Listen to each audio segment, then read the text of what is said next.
প্রায়শই বাচ্চারা বায়না করে থাকে চাউমিন খাবো, পাস্তা খাবো, আর আমরা সেটা কিন্তু বাজার থেকে কিনে এনে খাওয়াইও।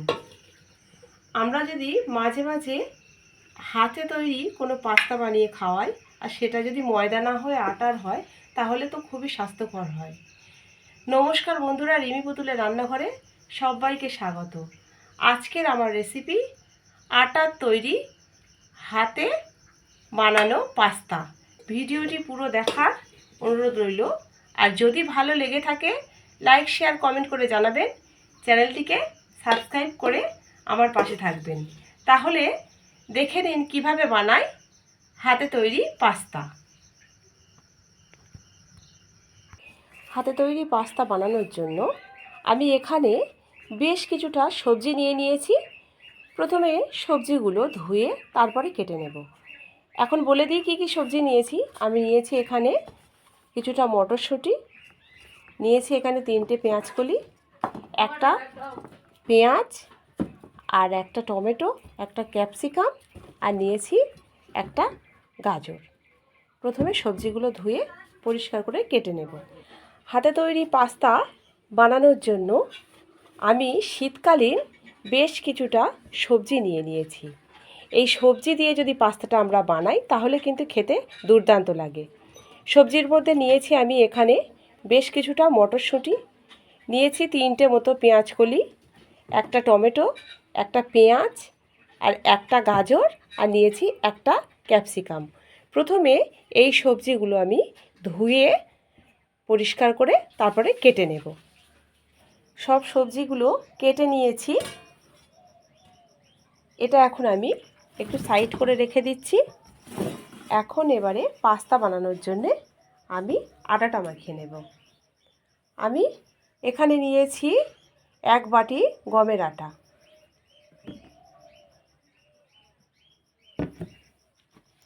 এর মধ্যে দিয়ে দেব খুব সামান্য পরিমাণে নুন।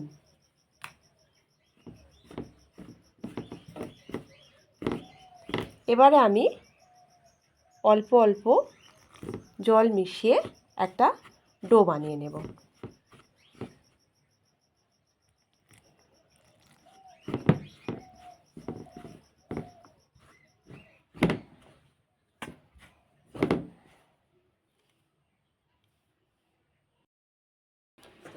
আটাটা মাখিয়ে নিয়েছি। এখন আমি এর মধ্যে থেকে ছোট ছোট করে লেচি কেটে নেব। আটার ডোটা থেকে আমি এই রকম লেচি কেটে নিয়েছি, আর একটু শুকনো আটাও নিয়ে নিয়েছি। আর এখন চাকি বেলনায় আটা ছড়িয়ে দিয়ে আমি প্রথমে রুটি বেলে নেব।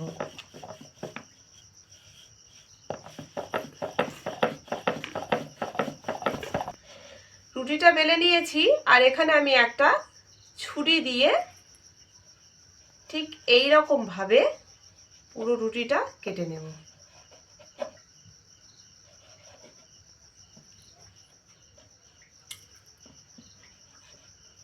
এরকম খুব পাতলাও নয়, আবার খুব চওড়া করেও নয়।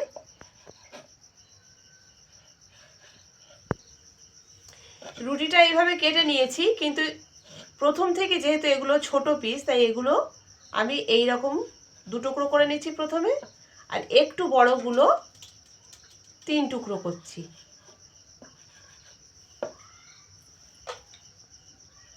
এরকম একটু কোনাকুনি শেপ দিচ্ছি।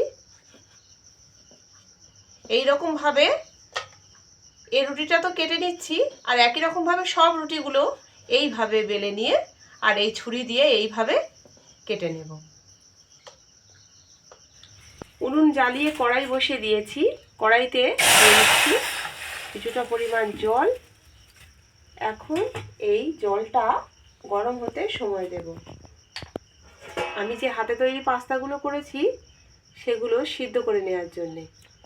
আর এই জলের মধ্যে দিয়ে দিচ্ছি একটু তেল।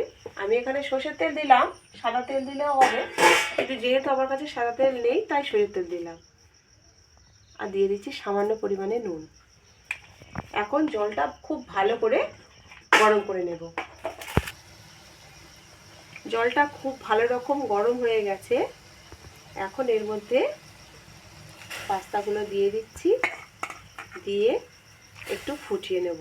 খুব বেশি সময় ফোটাবো না, যেই ফুটে উঠবে অন্তত 2 মিনিট মতো ফুটিয়ে নিয়ে তারপর জল থেকে ছেঁকে নেব।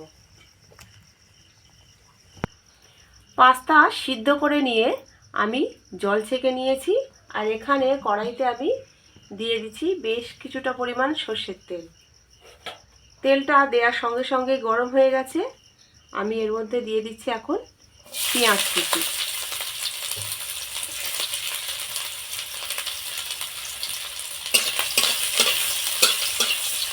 পেঁয়াজটা একটু এইভাবে নাড়াচাড়া করে দিয়ে দিচ্ছি এর মধ্যে লঙ্কা কুচি।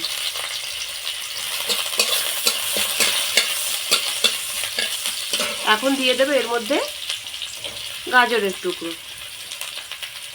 গাজরটা একটু ভাজা ভাজা করে নেব এইভাবে। গাজরটা একটু এইরকম ভাজা ভাজা করে নিয়েছি। এখন এর মধ্যে দিয়ে দেব ক্যাপসিকাম কুচি। ক্যাপসিকামটা গাজরের সঙ্গে এইভাবে একটু বেড়ে নিলাম। দিয়ে দিচ্ছি এর মধ্যে এখন পেঁয়াজ কলি কুচি।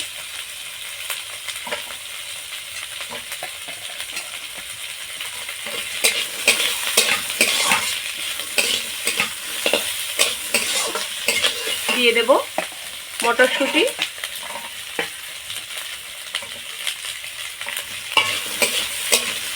সব সবজিগুলো কয়েক মিনিট এইরকম একটু নেড়ে নেব।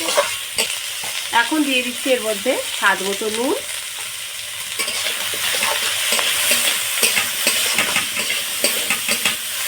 দিয়ে দেব টমেটো কুচি।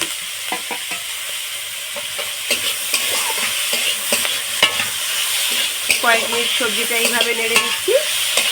সবজিগুলো ভাজা ভাজা করে নিয়েছি। এখন এর মধ্যে দিয়ে দিচ্ছি সিদ্ধ করে রাখা পাস্তাগুলো। সবজির সঙ্গে একটু এইভাবে ভাজা ভাজা করে নেব। পাস্তাটা দিয়ে একটু নাড়াচাড়া করে নিয়েছি। এখন এর মধ্যে দিয়ে দিচ্ছি খুব সামান্য পরিমাণে একটু চিনি।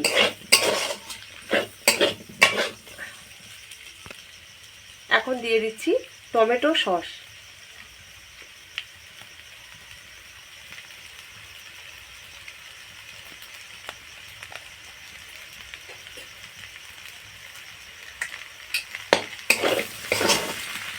টমেটো সসটা দিয়ে খুব ভালোভাবে এইভাবে নাড়াচাড়া করে নেব।